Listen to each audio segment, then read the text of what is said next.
things will cost him. But is that not too late already? It's too late. Correct. No, don't worry. Correct. Yeah, but no, it's not too late. Don't worry. It's not too late. No, yes, nothing's too late. Don't worry. Nothing's too late than never. Yeah. Exactly. So that's it. And what that bulu bala bulu that demonic spirit that Bala is using to put all the 200 million Nigerians into that cage into that. In fact, we call it ajo. What is ajo in English? Ajo. It's just sacrifice. I mean, exactly. Ajo. That's what they call in Yoruba. Ajo. That's what ajo. So that's exactly what Bala did in putting all the 200 million Nigerians into that cage into that inside the Bala Bulu Bala spirit. Right. Exactly. And don't forget the fact that once upon a time, Bala Tinubu and his wife, they were standing side beside each other, and Bala Tinubu used his tongue in a licking the microphone. So whenever any individual Nigerian that just mention his name, Bala Tinubu like that, if he or she is not strong on the line, that spell, that so it is a spell. It's already.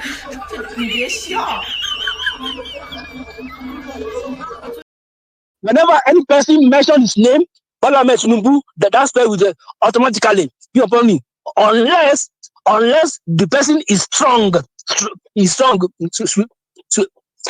Spiritually. So be careful. Thank you so much. So that's what I'm going to say now. Good to hear from you again. God bless you. Yeah, we shall wait till next week to see what the deposition will come out with again. Yes, correct. God bless you. You have a good one. God bless you. Bye. Too, you have a good one, sir. Yeah. Wow. Here, I have another caller on the line. Yeah, hello. Hello, Mr. Maigun. It's Old Up. Me again, yeah. Is that Old Up, you said? Yes. It is Daniel. Old Up, Daniel. Yeah. I'm fine. Yeah.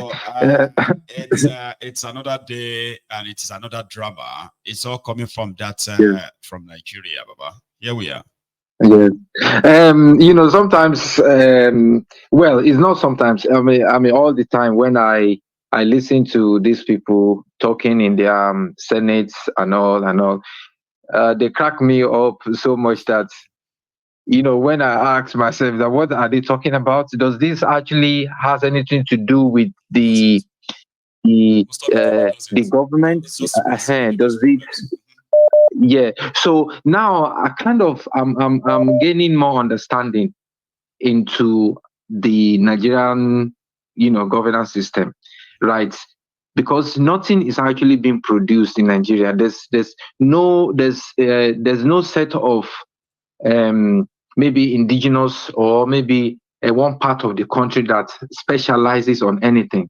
You see, if you look at China, they specialize on like manufacturing, and then they started in a very humble way where things are so cheap that they encourage their citizens, they teach them the value of being a very hardworking and self-respect, that okay, that's the way to go. And they did it and they are so successful in it, successfully. So, but what Nigeria is managing is that the more you put people into disadvantage, the more people go poorer, the more the so-called bandits, terrorists, whatever, are being killed. And then the more you have the chances of getting loans, or you use your Bambiala bowl to go to the international stage to get some crumb that is falling from the hardworking countries like China, America, and all. So that they are giving you this money, they know that you are what you are portraying, because you are portraying not just only yourself in the international stage, but you are also portraying all your citizens. To they look at them like that because lazy and beggarly. yes, That's so true. yes, because they are teaching the kids here, right? My daughter, and every day I know how they are talking about Africans, that they are the third world countries, and then they mainly depend on the LGOs and all the and all and this and this and that. So, so you can imagine. You can imagine the generation to come, 2, 3 generations to come, that's how African is going to be portrayed, right? So Nigeria especially had never gotten out of that bracket since the independence. The independence time, that where a lot of money were pumped into the system because of the remnants of the colonizers around who are still watching over things. At that time we had it very easy. After 15, 20 years after the we got our independence, the type of infrastructure that was on the ground was being was they continue on that path. So but afterwards things went in a in a very wrong direction, where so at this point in time I can't blame Tinubu really and all the people who are supporting him, although they know the truth, but they decide not to say the truth because they said, instead of saying the truth, let's just do the opposite, say the opposite thing about him. So, this is what he's doing, this is what he's doing, but really nothing is being done, because the money that is coming into the system is not hard-earned money from the indigenous or the people, the section of Nigerians that are, maybe if it's, let's say, talk about granules. If granite is being produced in a massive, in a large scale, that the people who worked hard to put those granules together, they won't just sit down there quietly to say, where did you take our hard-earned money to, whatever. So things would have escalated by now. But everything that Nigerian is getting now is not, nobody really worked hard for it, right? The crude oil that is being taken from the ground, are they the one that dug it out? No, it was the no real investment in it. So so until years, you have no single investment in your own sector. Exactly. So on collecting rent. Yes, until Nigeria themselves started digging the oil and bringing it out before they can appreciate that, yes, this is our hard-earned one. So anyone that want to mess around, all these politicians with their hard-earned money, everybody will go out on the street. So as it stands now, I've concluded that nothing will happen, because the money they are getting, all this hard currency they are talking about, is just, it's being dashed out to money. them. Yeah. Didn't work for it. So, it just turn by turn. Yes, go there, turn by turn. Yes. And then production. No, they are not at all. At all. Until that place. Yeah. Nice talking to you, bro. To that side too. You're welcome. Enough that people will understand that if they hand every penny that is being spent, maybe they will appreciate it. But now that they have the chance of just going out to borrow, and they say, when you go borrowing, though, then you go sorrowing. We'll get there. Here is Charm. Hello, ma. Hello, ma. You go borrowing and you go sorrowing. That's it. It's a popular saying. When you go borrowing, then you go sorrowing. And that's what Nigeria has been through. Where the IMF is setting the monetary policies for the country. For a country of 200 million people, there is no way out of this. No way out of this. Listen, no, I mean, there's a way. There's a way. I think the people are generally waking up to the way forward. It's like you said, break it up and save lives. Amen. Okay? When you break it up, they will have to, how will I put it, come to you with new terms and conditions, and unless you've been asleep all these decades, then you walk into the same trap that you just escaped from after breaking up Nigeria. Exactly, walking back into fought for this debt forgiveness. only for him to lead us back into it. A lot of people remember Obasanjo working for debt forgiveness to zero, but they will forget that by the time Obasanjo was handing over to Yar'Adua, Nigeria was already in another billion debt that he borrowed. I mean, you said a lot on your show, right? But there's something that I think the previous caller was talking about, how the children who are being, your child, my own children, every day they talk about Africa and how poor we are because we have, idiot leaders like Tinubu and co who go are borrowing, while the people are sorrowing, right? But you see, the truth they never tell those same children, that which is the truth that we have to tell them, is that 99% of the world economy depends on an underdeveloped Africa. Africa is the way it is because it serves their own selfish purpose, not because Africans are incapable of managing their own resources or developing their own industries around the resources that they have. No, it is because the Oyibo or whoever wants it the way it is, because it serves their own, agenda and their own purpose. So it's easy. If you had a wealthy Black nation, do you know how hard it is? You're going to have to sell that, these people are so backward or not intelligent and things like that. Yeah. It's going to be a very tough one to sell. But when you actively recruit people like Tinubu, because I believe that, and I've always said it here, that Tinubu is an asset. Everything that's going on in that country, the way it is the way they want it to be. That's right. Take it or leave it. And Obasanjo himself, all that, they liked him and everything. Obasanjo was also an asset. They also used him. Every leader but none has been used. I don't know about the only person I don't know about is some people kind of disagree as well, but there's some clarity that we need to give to people. Okay, listen. Yes, we have criminals in Africa, right? Oyibos are not the ones who are going there. No, but there is a way, right? For example, let's say you have criminals in Africa, where like Tifnumbu, who is a known heroin trafficker, right? Back then, let's assume that America sent a signal. If that guy becomes president of Nigeria, we will arrest him in America. He won't dare. He will stop their ambition. You know that? Absolutely. If there's something that says, if that guy becomes the president of Nigeria, we will sanction Nigeria. We will sanction him. And if he ever touches land in, if he's ever touched our soils in America, he will be arrested for his crime. He will be arrested. He will drop his ambition of being president. So with but did they do that? Leaders who steal from Africa, take the money to America and all this part of the world. If they know that once America gets a hold of this money, it's gone, they will not have ambition of possibly joining politics. But no, they will be the one to roll out the red carpet for them. America have to redacted Tifnumbu's criminal record. Can you believe criminal history? They redacted it. Yeah, I mean, of course. I mean, and I've always said it, right? Yep. Because I always found it quite suspicious that every time they were given time, and somehow Tinubu was always one step ahead. I was like, this doesn't make any kind of sense. No. For him to be always one step ahead and always, being there at the court before every other person to say, please don't release this. That means that there's an insider that is advising him and telling him, okay, you need to do this. Otherwise, if you don't do this in our country, we have no choice. Under the Freedom of Information Act, we have to release it. But he was always one step ahead.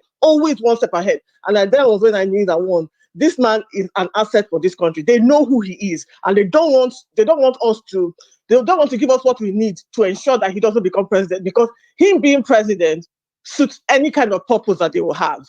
Do you understand? You see, everything that's going on. Mexico next to America, where we know they are like drug this, drug that, right? America put their feet on ground to ensure that even the most of the drug cartel will never seize power in that country, because they won't, as much as they know the country as for what it is, right? They do everything to make sure that, it might be a drug dealer cartel being president in Mexico. No, it won't happen. And I think one of them tried. I think one of them tried to actually be president. What do you call his name? Escobar, and then I think it was him, by the way, who wanted to be president of he became a senator, by the way. And he was going to, it was controlling almost half of the elected people from that country, right? But the moment he said he wanted to be president, America launched a manhunt for him. Listen, he was arrested, and the rest is history. Tinubu, My God forbid for you to be Tinubu, I beg. Heroin trafficker is the president of the biggest black nation on earth today. The biggest black nation.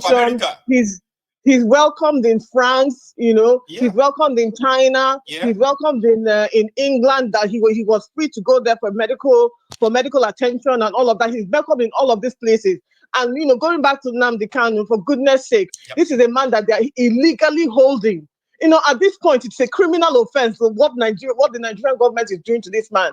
And he has every right to actually sue the government. But, and he's supposed to be a British citizen.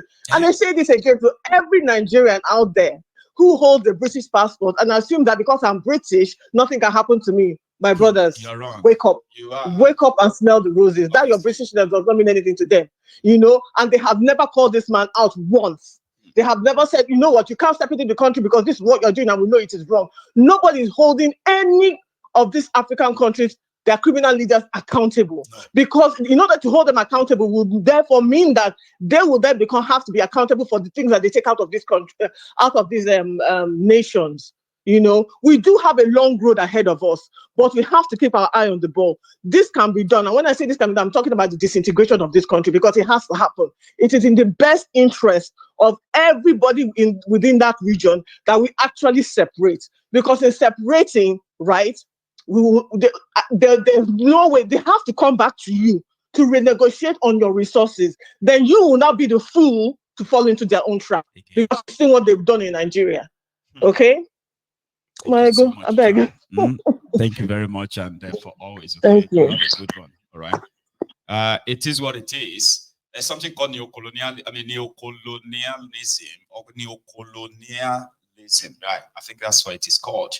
It simply means that we might pretend that we can't always blame the West. I mean, it's very convenient, okay, to say we can't blame the West. Look at us. We are the ones who are like choosing corrupt people and all of that. But the thing is this: the corrupt people who are dominating Africa, they always have all their allies in the West who want to use them and they compromise on them just to what? To access whatever it is they have been always accessing in the continent for decades. But we are not saying that the West cannot access the resources of Africa. We are just saying that why they are in the resources of Africa, why can't they just treat us fairly? We deserve responsible people in the position of leadership. We deserve to have the power to choose those who lead us. And we deserve the power to remove the people that are not representing us. So if you still want, that won't deny you the access to the resources of Africa. You just have to give us a fair trade, fair deal, right?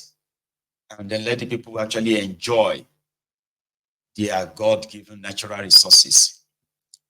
So that the criminals majority of these Western powers are backing, the ones that continue to impoverish our people,